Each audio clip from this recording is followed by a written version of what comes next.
সাধারণতন্ত্র দিবসে অসমে ঘটে গেল বেশ কিছু বিচ্ছিন্ন ঘটনা। একাধিক জায়গায় দেখা গেল প্রশাসনের অমনোযোগিতার ফল। কোথাও উড়ল উল্টো পতাকা, আবার কোথাও দড়িতে টান দিতে গিয়েই খুলে পড়ল পতাকা। কোথাও আবার স্যালিউট জানাতেই ভুলে গেলেন খোদ সমজেলা কমিশনার। এই দৃশ্য বঙ্গাইগাঁও অভয়াপুরী সমজেলার সাধারণতন্ত্র দিবস উদযাপনে। ভিআইপি ভিভিআইপির উপস্থিতিতে পতাকা উন্মোচন করতে এলেন কমিশনার শান্তা কার্কি ছেত্রী। রশিতে টান দিতেই পতাকা খুলে নিচে পড়ে। অভয়াপুরী গান্ধী ময়দানে ঘটনাটি ঘটে। এরপর ঘটনাস্থলে উপস্থিত পুলিশ আধিকারিকদের মধ্যে তাড়াহুড়ো লেগে যায়।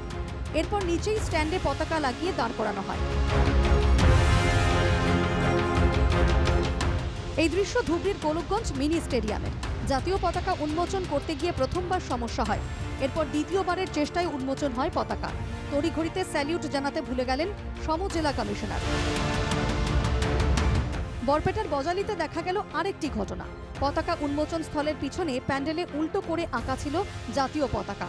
ঘটনা প্রকাশ্যে আসতেই তড়িঘড়ি সাদা কাপড় দিয়ে তা ঢেকে দেওয়া হয়।